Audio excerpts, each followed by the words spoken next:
au bénéfice de nos populations. Et vous l'avez dit,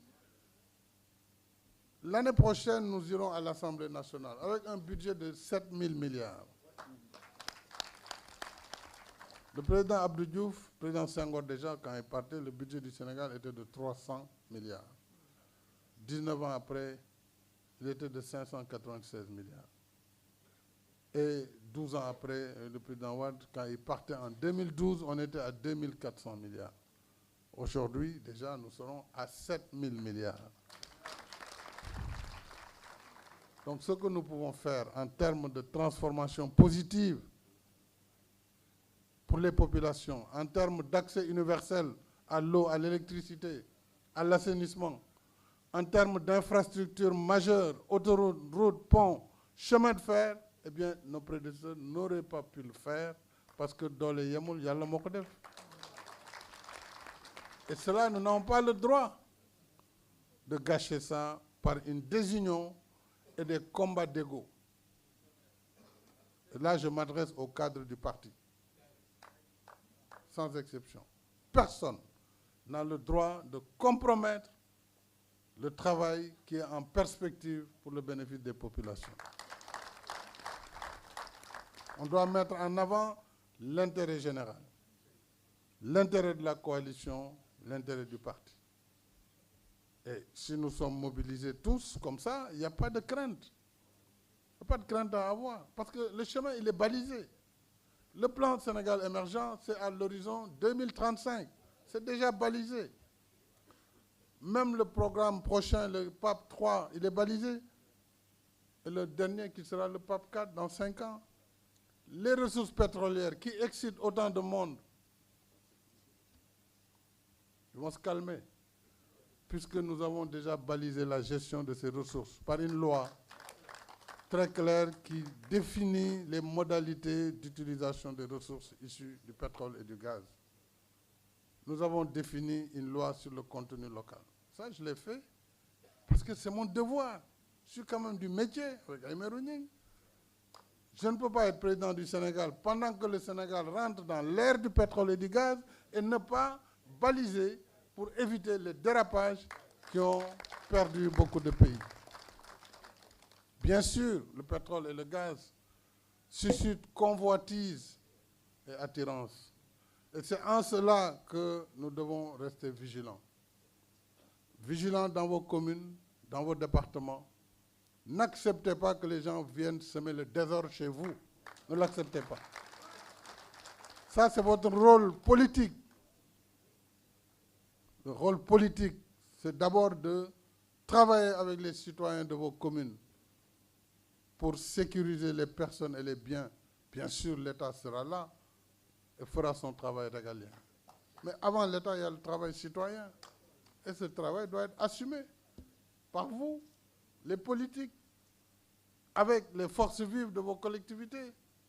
Pourquoi vous allez laisser les gens venir détruire ce que vous avez construit avec autant de difficultés? Pourquoi on devrait l'accepter? Le Sénégal s'est endetté pour construire des biens comme le train, qui fait la fierté de tout un peuple. Ce train, ce n'est pas pour moi. Je n'ai pas besoin de le prendre pour aller à IBD ou pour aller à Diamniadio, c'est évident. C'est pour les populations. Pourquoi détruire un tel ouvrage? Pourquoi empêcher aux populations de Guédiawaye, de Cambérène, de Dakar, bientôt d'utiliser le BRT par une indiscipline inqualifiable? Mais ça, nous y mettrons un terme. Nous y mettrons un terme.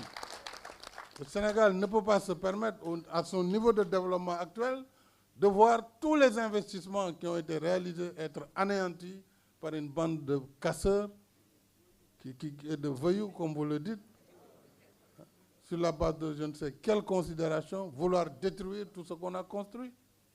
C'est ça le combat, et c'est ça le vrai débat aujourd'hui. C'est la mobilisation politique des acteurs dans vos terroirs et de faire face à toute velléité de perturbation, d'où qu'elle puisse venir. Ça, si vous le faites, je sais que vous le ferez, parce que c'est votre devoir d'abord. Eh bien, en ce moment, nous aurons ce que vous avez demandé, nous aurons la victoire. Maintenant, il est clair que je dois m'adresser à la nation. Nous avons toujours dit la patrie avant le parti. Donc, je ne peux pas vous répondre, quelle que soit la beauté de votre message. Je sais que c'est un message d'amour, un message vraiment au-delà même de l'amour. C'est un message vraiment émouvant.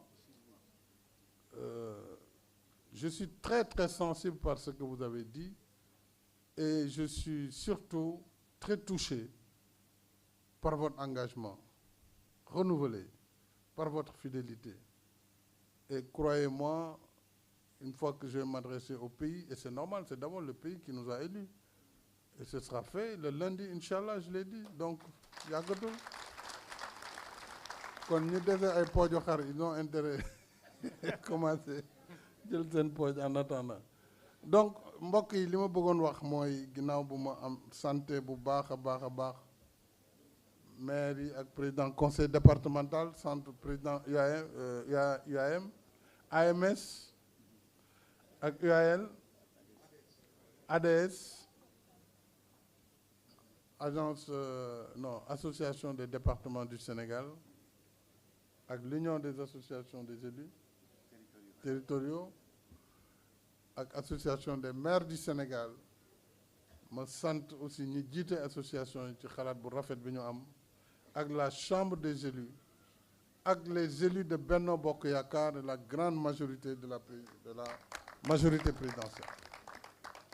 ma sant la nag bu baax ndax lii da ngeen ko sàkku si jamono ju xat waaye wax ngeen ko man dama jàpp ne maire ci politique dafa am signification parce que yéenay les représentants du peuple à la base ñi fi nekk di waxuñ ci turu kenn représenté wuñu dara représenté rien du tout parce que boo bëggee représenté dara da ngay dem fi ñuy wotee nga def sa liste ñu fal la bu ñu la falulee au nom de quel peuple tu parles au nom de qui tu vas parler. Donc man dama jox cër maire wala président conseil un élu wala député parce que da ngeen dem compétir gagner yor ndombo tànk yor kaddu askan wi donc ñooñu bu ñu ma soxlaa te yàlla def tey ngeen am majorité boo xam ne amul natable ci Sénégal xam nga fi coow li moo bare dañu dem élection maire yi nit ñi di xëccoo suñu biir c'est normal parce que mbir la moo xam ne ku ne dafa bëgg a falu donc résultat ya cay génn bu ñu ko bëggee projeté ci présidentielle kooku ñàkk xam-xam la pareil pour les législatives parce que ay liste yu bare génn nañu suñu biir man mi joxe naa ay liste man mi jiite parti bi maa fay benn caution léeg-léeg bu ma xamee ne arbitrage bi dëgër na ma ne yow dama jël bi nga dem def naa ko Kolda def ko feneen ak feneen ak feneen ak ñii bi sax ak feneen donc loolu bu ñu ci bëggee am lecture c'est que on ne comprend pas les dynamiques politiques mais li wóor mooy majorité te liggéey di ko joxe yàlla dënk nañu ko waaye nag majorité lu mu am solo su amul pas-pas amul unité du am solo su boobaa bu yaafus jógee sax mën na la perturber loolu moo mat a moytu mais bu ñu jàppee unité bi ni ngeen ko waxee tey ngeen gëm fi ñu jëm taxaw nekk benn ak lu mënti am victoire rek ngeen di dégg victoire rek ngeen di dégg donc loolu nag moom laa leen di dënk l'unité et ñu éviter division diw la gis nañ ne diviser on perd faut pas se faire d'illusion hein. On est en régime présidentiel ça veut dire que président bu fi ñëw bu ko neexee suba mu tas mairie yëpp décret lay jël rek joxe benn exemple wax telle raison nangam mu tas ko mu jeex tas assemblée na tas lépp c'est comme ça que ça se passe faut pas se faire d'illusion donc président ngeen di mën a fal mu jàll ñu ci des ñëpp donc pour loolu nag il faut éviter tout ce qui peut nous diviser ensuite il faut nit ñi am lucidité mooy ku ne war nga mën bëgg c'est normal c'est légitime waaye nag ku ne na nga waxtaan ak sa biir sa bopp xool ndax war nga mën a taxaw ak nu situation yi mën demee wala war nga mën def loo xam ne dana yàqal say ñoñ c'est très important gis nañ ko fii ba tey ñi naan dañu nekk candidat parrainage sax mënuñ ko am te amul benn parrainage buñ fi yàqal kenn de parrainage mënuñ ko am parce que c'est pas évident te parrainage bu bees bi foog nga am 13 députés ñun ñoo ko wàññi rek ngir yërmande 13 yërmande lañ daw rek comme gars yi dañ commencé doon wax ak njëkk ñu wàññil leen ko 13 mais foog nga am 13 députés attention wala nga am 120 maires kan moo ko mën a am Sénégal à part yéen nit bi 120 maires amul wala boog nga am nee nañ 0,6 wàññiwaat nañ ko ba 0,6% des 7 millions et quelques d'électeurs mais ci biir loolu du rek 0,6 foog nga am ci juróom-ñaari région bu ne ñaari junni nit yu leer 14 000 yoo xam ne c'est dans 7 régions la ñu bokk minimum waaw ku mënul am loolu looy sonalee nit ñi donc vraiment man dama jàpp ne engagement bi ñu am ak yéen am ko ak askan wi danañ ko continuer liggéey bi ñu tàmbali surtout comme ay élus la toogal ci wàllu décentralisation